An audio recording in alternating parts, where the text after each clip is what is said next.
Episode की शुरुआत होती है जिन्हों के घबराए हुए चेहरे से। घबराया हुआ जिन्हों बलिस्तान पर लेटा हुआ है। उसका खून हर तरफ फैला हुआ है। मूर्तियां तभी जिन्हों को मारने के लिए आगे बढ़ती है। काश मुझे एक और मौका मिलता, जिन्हों उस आखिरी वक्त में सोचता है। तभी एक ब्लू स्क्रीन दिखती है और जिन्हों घबरा कर उठ जाता है। वो हॉस्पिटल के बेड पर होता है।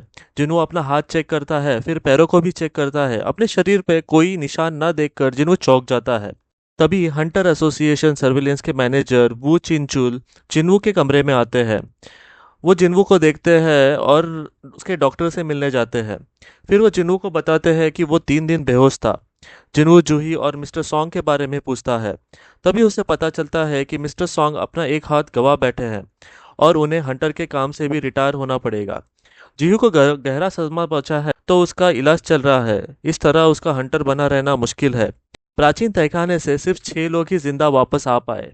जब व्हाइट टाइगर गिल्ड वहां पहुंची तो जिन्हू जमीन पर पड़ा हुआ था और गेट गायब था।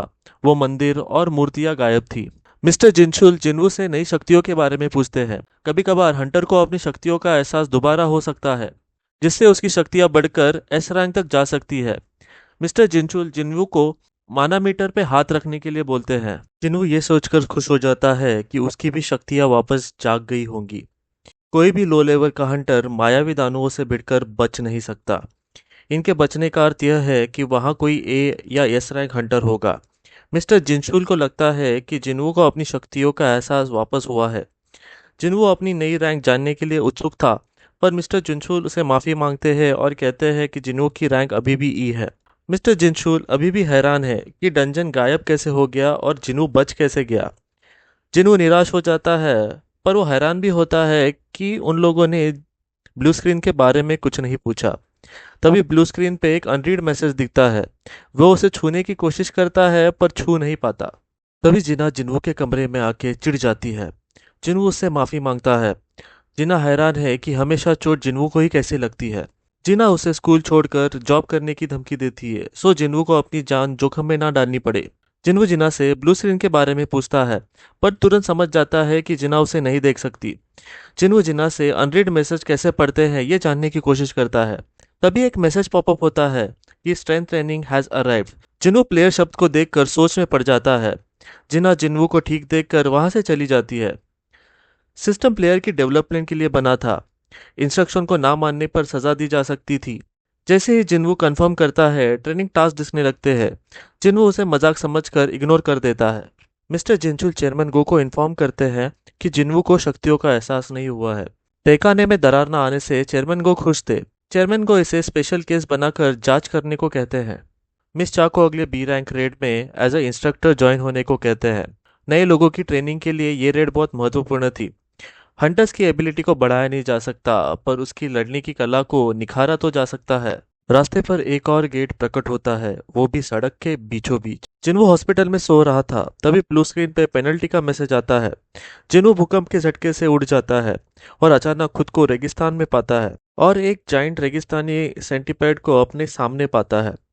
तभी सर्वाइवल टास्क दिखता है, सेंटीपेड से 4 घंटे बचो। जिन्वू को हॉस्पिटल के कमरे में ना पाके नर्सेस डर जाती है। जिन्वू सेंटीपेड से बचने के लिए रेगिस्तान में भागने लगता है। सेंटीपेड जिन्वू का पीछा करने लगता है। 2 और घंटे जिन्वू को सेंटीपेड से बचना था।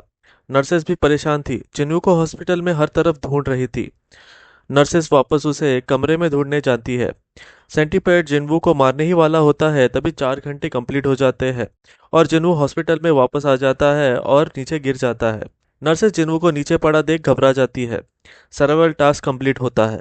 जिन्वू रेडी होते हुए जिन्ना को अपने ठीक होने के बारे में बताता है। जूही को एक डी रैंक रंजन में रेड के लिए फोन आता है, पर वो वहां जाने के लिए झिझकती है। तभी उसे पता चलता है कि जिन्वू अब ठीक है। ये सुनकर वो बहुत खुश हो जाती है। जूही जिन्नू से मिलने के लिए हॉस्पिटल आती है। तभी जूही नर्सेस को जिन्नू के बारे में बातें करते हुए सुनती है। जिन्नू अब ब्लू स्क्रीन को समझने लगा था। हर दिन मिशन पूरा करने पर उसे 3 तरह के इनाम मिलते थे। फुल रिकवरी, एबिलिटी पॉइंट्स, जिससे जिन्नू अपनी ताकत बढ़ाता था और वो उसे फील भी होता था। जिन्नू को ये सब एक गेम की तरह लगता था। लोग उसे खुद से बात करते हुए देख अजीब समझते थे। दिन के आखिर में उसे एक लूट बॉक्स मिलता था। उसमें उसे एक की मिलती है। वो चाबी एक डंजन की होती है। जिन्नू अपनी माँ से मिलने हॉस्पिटल जाता है। 4 साल पहले वो बेहोश होकर गिर जाती है। जिन्हों की माँ को इटर्नल स्लीप की बीमारी हुई थी।